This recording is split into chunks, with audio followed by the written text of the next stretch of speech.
ଏତେ କମ ସମୟ ଭିତରେ ସିନେମାଟିକ ଭିଡିଓଟା ଏତେ ଭଲ ହବ ବୋଲି ମୁଁ କେବେ ଭାବିନଥିଲି। ତ ଜୟ ଜଗନ୍ନାଥ ସାଙ୍ଗମାନେ, ଆଜି ମୁଁ ସକାଳୁ ସକାଳୁ ଉଠିକି ଦେଖିଲି ଯେ ମୋ ମୁହଁକୁ ଆଉ ସେ ବଙ୍କୁଲି ଚୁଟିଟା ପୁରା ଝାଟିଆ ଭଳିଆ ଦେଖାଉଥିଲି ମୁଁ।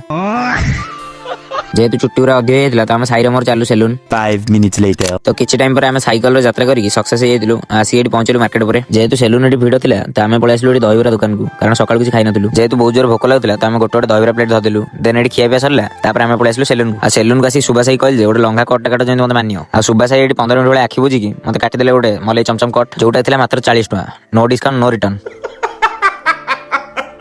ଆଉ ଚୁଟି ଫୁଟି କାଟିକି ଆମେ ବାହାରିଥିଲୁ। ଏଠି ଆମର 3ଟା ଦୁଃଖୀ ଆତ୍ମା ଦେଖାଇଗଲେ। ଆଉ ଆମେ ଗପସପ ହେଇକି ମୁଁ ପଳେଇ ଆସିଲି ଘରକୁ। ଦେନ୍ ମୁଁ ଗାଧେଇ ପଇଲି। ତାପରେ ଗାଧେଇ ସାରିଲା ପରେ ବସିଗଲି ଖାଇବା ପାଇଁ। ତ ଖାଇବାରେ ଆସିଥିଲା ଭାତ, ଡାଲି, ଚିଙ୍ଗୁଡ଼ି ଛେଚା। ଏଇନା କିଛିଟା ସ୍ମାର୍ଟ ପିଲା କମେଣ୍ଟ କରିଦେବେ କି ଭାଇ ଆଜି ତ ମାଣବସା ଗୁରୁବାର ଥିଲା, ଆଇଁଷ କଣ ପାଇଁ? Why what is the reason? अबे साले ସେ କଥା କଣ କି ଏଟା କାଲିର ବ୍ଲଗ। ଯେହେତୁ ମୁଁ ଆଜି ଲେଟରେ ଉଠିଲି ତ ଆଜି ବ୍ଲଗ ଫ୍ଲଗ କିଛି ହେଇନଥିଲା, ତ ଏଟା କାଲିର ବ୍ଲଗ। ଚିଟିଂ ଟା ମୁଁ କରୁନି, ଚିଟିଂ ଟା ଇଏ କରୁଛି। आप कौन? ମାନେ ଛୋଟବେଳେ ଆକୁ ସ୍ନେହରେ ଡାକନ୍ତି ସବୁ କନ୍ଦୁ, ଆଉ ଇଏ ବଡ ହେଲା ବେଳକୁ ନାଁ ଚେଞ୍ଜ କରିଦେଇକି କହୁଛି ମତେ କନ୍ଦର୍ପ ଡାକ। ସେଇଟା କେମିତି ହବ? ଆଉ ଭେଣ୍ଡି ଭେଣ୍ଡି, ଆଳୁ ଆଳୁ, ଆଉ କନ୍ଦୁ କନ୍ଦୁ।